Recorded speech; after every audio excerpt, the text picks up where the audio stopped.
There's a moment in 1919 that changed everything, though nobody knew it at the time. The Boston Red Sox sold a 24-year-old pitcher named George Herman Ruth to the New York Yankees for $100,000. It was a lot of money, but the Red Sox owner needed cash and figured he was selling a pretty good player who'd won some games.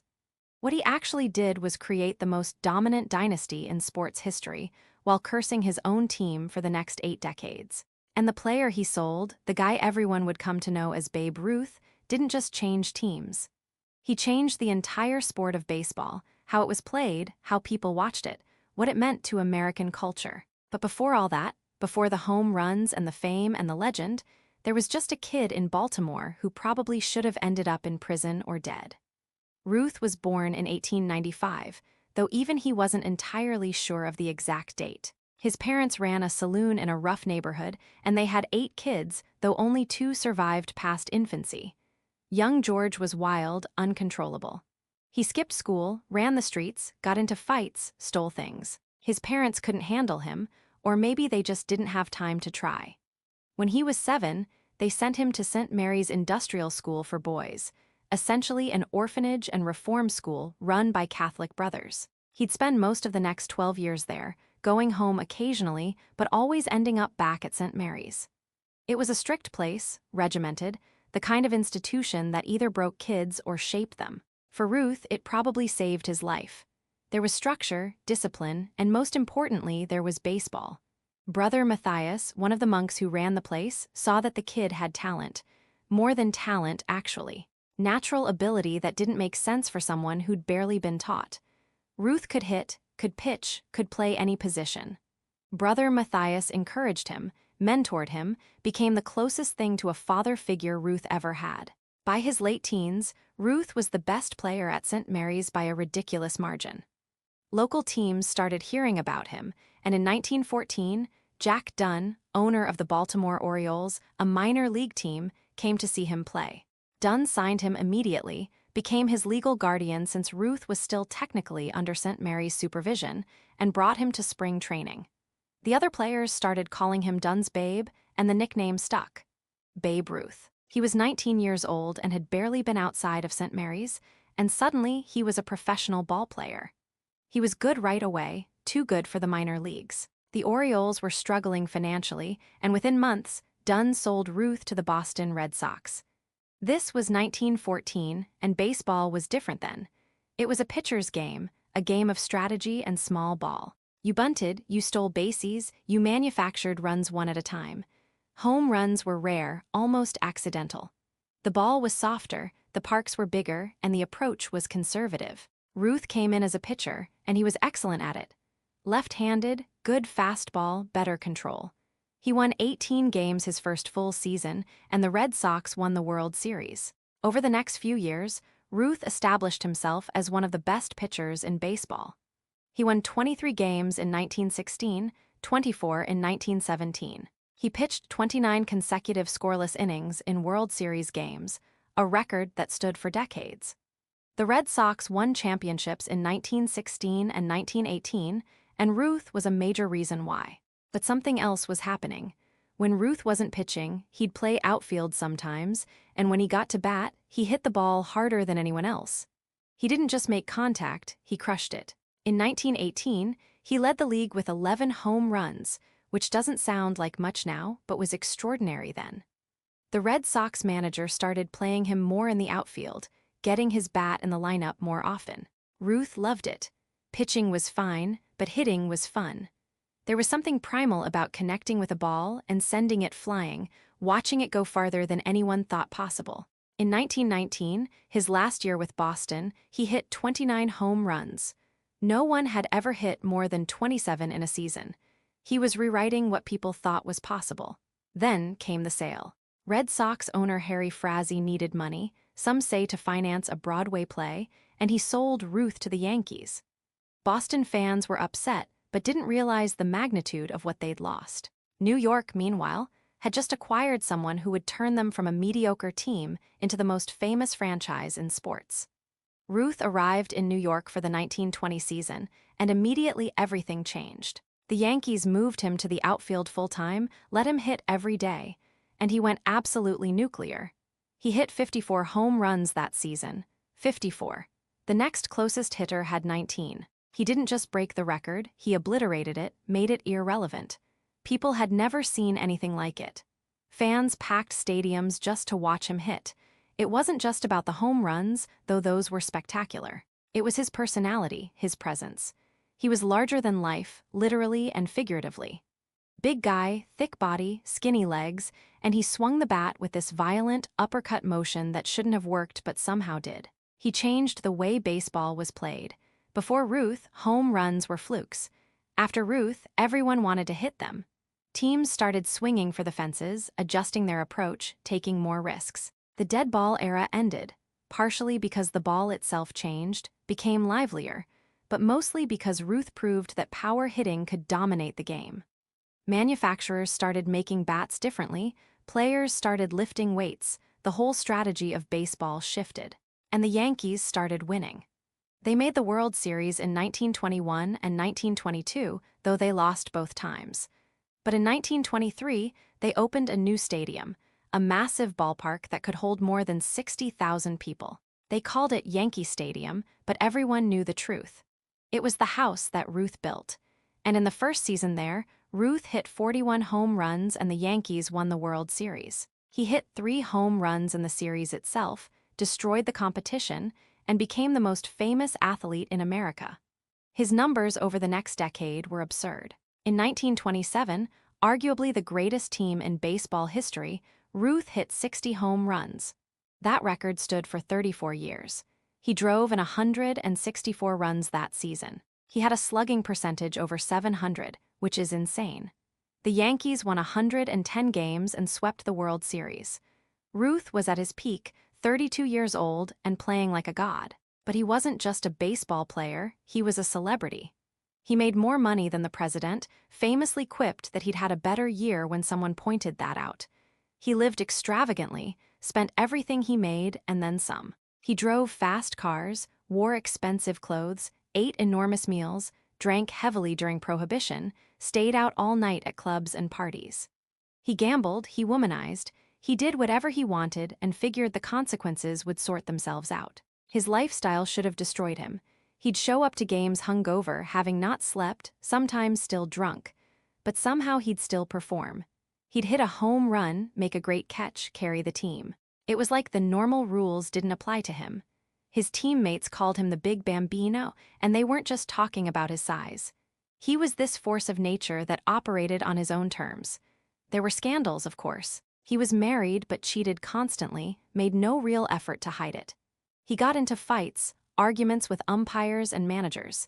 He had a temper, could be childish when things didn't go his way. But the public forgave him over and over because he delivered on the field and because there was something genuine about him. He wasn't polished or media trained.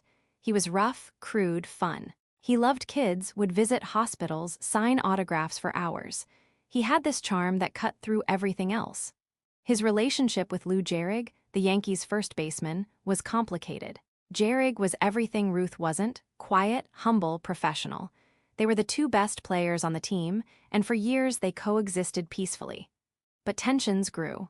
Some of it was personal, some was competition, and eventually they stopped speaking to each other. When Gehrig's wife supposedly insulted Ruth's wife, that was it. They played on the same team for years after that without talking, which is wild when you think about it. Ruth's drinking and eating caught up with him eventually. In 1925, he collapsed during spring training, what the papers called the bellyache heard round the world. Officially, it was an intestinal issue, but rumors said it was from venereal disease or just general excess. He missed the first part of the season, and when he came back, he wasn't the same. The Yankees had a terrible year. Ruth's numbers dropped. For the first time, people wondered if he was done. He came back strong in 1926, though, hit 47 home runs, and the Yankees made the World Series again.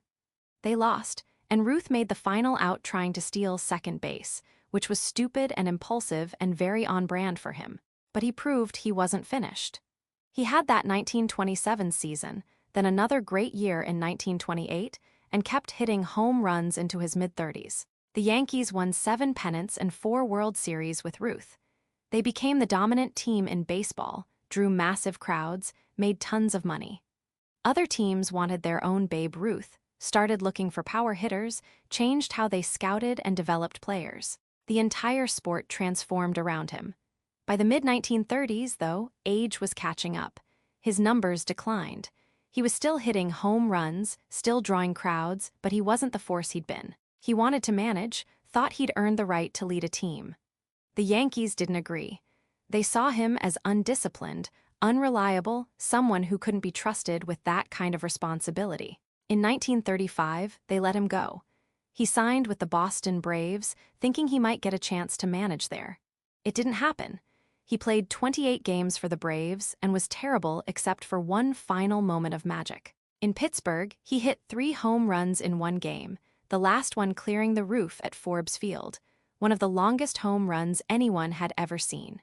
It was his 714th career home run, and it was the last one he'd ever hit. He retired a week later. He was 40 years old and his body was done. Retirement was hard for him. He had no real plan, no idea what to do with himself outside of baseball. He did some coaching, some radio work, made appearances. But he wanted to manage a team, and nobody would give him the chance. Whether that was fair or not is debatable. He'd been a great player, but that didn't mean he'd be a great manager. His lifestyle, his impulsiveness, those were legitimate concerns. But it still stung. He'd given everything to baseball and felt like it didn't give back when he needed it. In 1936, he was part of the first. He died on August 16, 1948, at 53 years old. His body lay in state at Yankee Stadium, and more than 100,000 people came to pay respects. The funeral was massive, covered by every newspaper and radio station. He was buried in a cemetery in Hawthorne, New York, and for a while, it felt like an era had ended. But his legacy didn't die with him. If anything, it grew. His record stood for decades. His 714 home runs wouldn't be broken until Hank Aaron did it in 1974. His impact on the game remained obvious every time someone swung for the fences. He'd taken baseball from a niche sport and made it the national pastime. He'd made it exciting, accessible, fun to watch. He also represented something larger. He was a kid from nothing, from a reform school, who became the biggest star in the country through raw talent and force of personality. He lived large, made mistakes, didn't apologize for who he was. In the 1920s, when America was booming and changing and figuring out what it wanted to be, Ruth was the perfect symbol. Excess, confidence, success, entertainment. He embodied all of it. There's an argument that Ruth is the most important athlete in American history. Not the best, that's debatable, but the most important, because he changed his sport more than anyone else changed theirs.